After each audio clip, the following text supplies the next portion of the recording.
मैं doctor Ravishankar Prasad Singh, assistant professor, Jamshedpur cooperative college Jamshedpur, आज UG semester 3 के एक महत्वपूर्ण चैप्टर राजनीतिक विकास पर अपना व्याख्यान दे रहा हूँ। राजनीतिक विज्ञान एवं राजनीतिक समाजशास्त्र के अंतर्गत राजनीतिक आधुनिकीकरण एवं राजनीतिक विकास का एक अवधारणा के रूप में महत्वपूर्ण स्थान है। सच पूछा जाए तो राजनीतिक विकास संबंधी साहित्य में अस्पष्टता तथा इससे जनित विवादों का मूल कारण राजनीतिक आधुनिकीकरण एवं राजनीतिक विकास के बीच स्पष्ट विश्लेषणात्मक अंतर की असफलता रही है।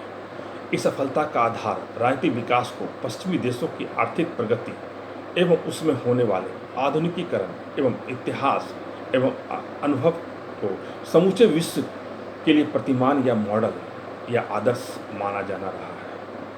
यह भ्रांति आंशिक रूप से निर्जातीय केंद्रीयतावाद इथोसेंट्रिसिज्म है, जो अपनी मान्यता एवं संस्कृति को आदर्श मानने की भूल है, एवं आंशिक रूप से इन दोनों प्रक्रियाओं में घनिष्ठ संबंध रहना भी है। इस तरह राजनीतिक विकास की अवधारणा राजनीतिक विज्ञान की उन अवधारणाओं में से एक है जो बहुआयामीय है होने के कारण काफ़ी स्पष्ट नहीं है। इसका एक मुख्य कारण राजनीतिक आधुनिकीकरण राजनीतिक विकास में स्पष्ट अंतर खींचने की विफलता है।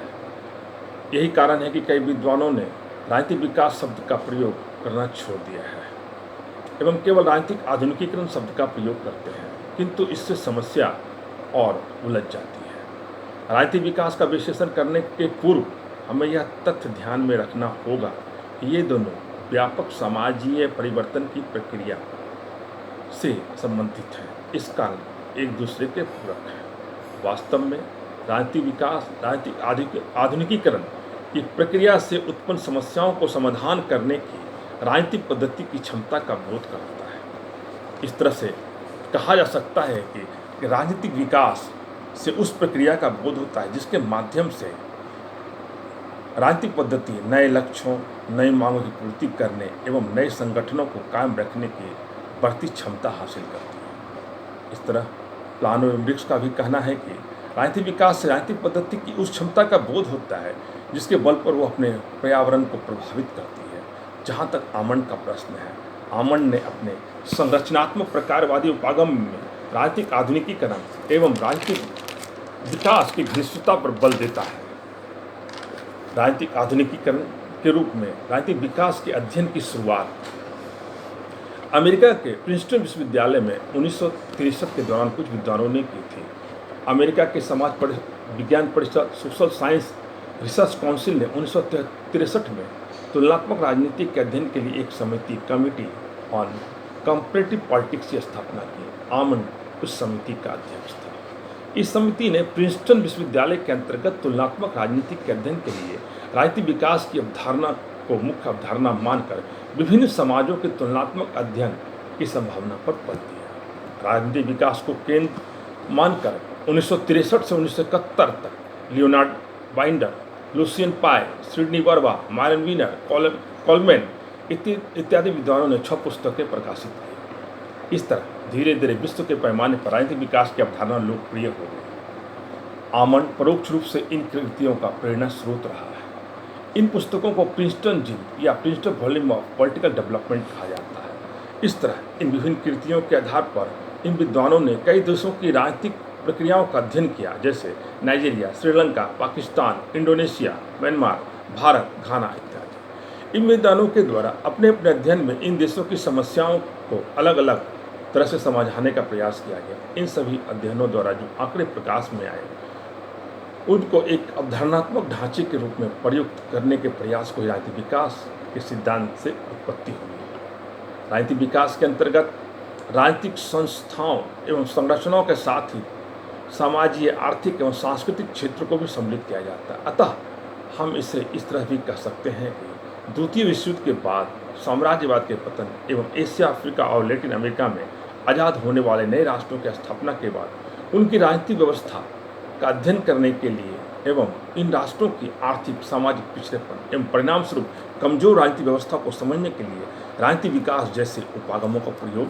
किया गया। लुसियन पाई के राजनीतिक विकास संबंधी विचार। लुसियन पाई विकास के लक्षण समूह या सिंड्रोम की बात करता है। उसके अनुसार ये लक्षण जिन समाजों में प्रकट हो जाए उस समाज को विकसित या विकास की तरफ उन्मुख माना जाएगा। ये लक्षण मुख्य रूप से 3 है। समानता या इक्वलिटी, राजनीतिक पद्धति की कैपेसिटी में वृद्धि, राजनीतिक संस्थाओं में और संरचनाओं में विशेष कार्य संपादन के लिए पृथकता होना एवं उन संस्थाओं एवं संरचनाओं में अपने कार्य संपादन के लिए विशेषज्ञता का बढ़ना। और चौथा, राजनीतिक क्षेत्र का धर्मनिरपेक्षीकरण होना, जिसका मतलब है राजनीति को धर्म एवं संस्कृति एवं जैसे पारंपरिक मूल्यों और दृष्टिकोणों से मुक्त होना।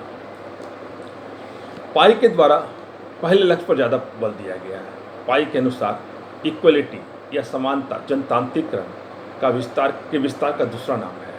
समाज के स्थापना लोगों को लामबंद कर उसमें राजनीतिक प्रक्रिया में ज़्यादा से ज़्यादा सहभागिता करने के लिए तैयार करना है। साथ ही साथ सामाजिक आर्थिक स्तर के लोगों में कानून का विस्तार होना, अर्थात कानून की नज़र में सबों को समान माना जाना। पाई का कहना था कि एशिया, अफ्रीका और लैटिन अमेरिका के विकासमान देशों को पश्चिमी देशों के राजनीतिक विकास संबंधी अनुभवों का अनुसरण करना चाहिए।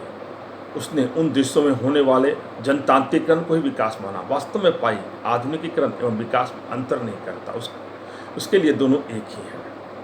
आमंड की प्रारंभिक कृतियों पॉलिटिक्स ऑफ डेवलपिंग एरियाज भी इस मान्यता का प्रतिनिधित्व करती है। पावेल के साथ लिखी गई पुस्तक के प्रथम संस्करण 1966 तथा आमंड राजनीतिक आधुनिकीकरण एवं विकास को समानार्थक माना है, किंतु 12 वर्ष के बाद इस पुस्तक के दूसरे संस्करण 1978 में आमंड ने अपने विचार में परिवर्तन लाया, जो इस बात का प्रमाण है कि हंटिंगटन एवं अन्य आलोचकों द्वारा बताई गई बातों को आमंड ने स्वीकार किया है। इस संस्करण में आमंड ने राजनीतिक संरचनाओं के विभेदीकरण, विशिष्टीकरण एवं राजनीतिक संस्कृति के धर्मनिरपेक्षीकरण को विकसित राजनीतिक पद्धतियों की पहचान माना है, किंतु उनके अनुसार सामाजिक आर्थिक परिवर्तन एवं राजनीतिक विकास एक चीज नहीं है।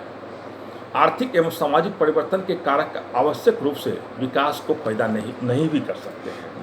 आमंड का मानना है कि राजनीतिक विकास संबंधी वर्णित तीनों विशेषता राजनीतिक आधुनिकीकरण या सामाजिक राजनीतिक परिवर्तन से उत्पन्न होती है और ये किसी राजनीतिक पद्धति को विकसित होने में मदद करती है, किंतु यह आवश्यक नहीं है कि राजनीतिक विकास की पहचान इन विशेषताओं से ही हो सकती है। इसकी सबसे बड़ी पहचान राजनीतिक पद्धति द्वारा अपने पर्यावरण को प्रभावशाली ढंग से परिवर्तित करने की क्षमता है। वह क्षमता विभिन्न तरह के संकटों का सामना करने के कारण पैदा होती है। विशेष रूप से जब इन संकटों की चर्चा करते हैं तो मुख्यतः 3 स्रोत स्पष्ट होते हैं। पहला, अंतर्राष्ट्रीय पर्यावरण, दूसरा आंतरिक समाज और तीसरा राजनीतिक अभियोजन। अतः यह कहा जा सकता है कि हंटिंगटन के प्रसिद्ध लेख political development and political decay के प्रकाशन के पश्चात आधुनिकीकरण और विकास में अंतर स्पष्ट होने लगा। इस संबंध में हंटिंगटन का कहना है कि अतिशय लामबंदी एवं जनतांत्रिकरण का मतलब आधुनिकीकरण है। यह विकासमान देशों के लिए राजनीतिक ह्रास भी पैदा कर सकता है। इन देशों की राजनीतिक संस्थाओं में आधुनिकीकरण के लिए जरूरी लामबंदी के प्रभाव का सामना करने की क्षमता नहीं है। इस कारण जब तक इन देशों की पारंपरिक संस्थाओं सक्षम नहीं बनाया जाता एवं साथ ही साथ नई आधुनिक संस्थाओं की स्थापना नहीं हो जाती, तब तक जनतांत्रिकरण के रूप में आधुनिकीकरण करना हानिकारक होगा। अतः हंटिंगटन एवं उसके समर्थकों के अनुसार राजनीतिक विकास वास्तव में संस्थानीकरण के द्वारा राजनीतिक पद्धति की क्षमता में वृद्धि करना है। यह संस्थानीकरण का अर्थ है वह प्रक्रिया जिसके माध्यम से संगठन एवं कार्य पद्धतियाँ अस्थायित्व एवं मूल्य को प्राप्त करती है। अब हम विकासशील देशों के संदर्भ में राजनीतिक विकास के मार्ग में उपस्थित होने वाली निम्न बाधाओं के बारे में चर्चा करेंगे। विकासशील देशों के संदर्भ में राजनीतिक विकास के मार्ग में निम्न बाधाएं हैं। नंबर 1, शिक्षा की समुचित व्यवस्था न होना। दूसरा, जनसंचार एवं आवागमन के साधन का विकास न होना। तीसरा, औद्योगिकरण का पूर्ण विकास न होना। चौथा, सांप्रदायिक विद्वेष एवं संकीर्ण प्रवृत्ति के लोग। पाँचवा, राष्ट्रीय भावना का सुदृढ़ न होना। छठा, जनता का राजनीतिक प्रक्रिया में भाग न लेना। सातवां, राजनीतिक दलों का सिद्धांतहीन होना। आठवां, राजनीतिक एकीकरण का अभाव होना। 9वां, आदर्श एवं समर्पित नेतृत्व का ना पाया जाना। 10वां, लोगों का आर्थिक दृष्टि से आत्मनिर्भर एवं संपन्न न होना। 11वां, समाज में परंपराओं का पाया जाना। 12वां, समाज में समानता का ना पाया जाना। 13वां, राजनीतिक सहभागिता का अभाव। और लास्ट में निरपेक्षता लाने की समस्या। इस तरह ये जितने भी पॉइंट हैं ये राजनीतिक विकास से संबंधित, विकासशील देशों के संबंध में राजनीतिक विकास के मार्ग में उत्पन्न समस्याओं से संबंधित है। धन्यवाद।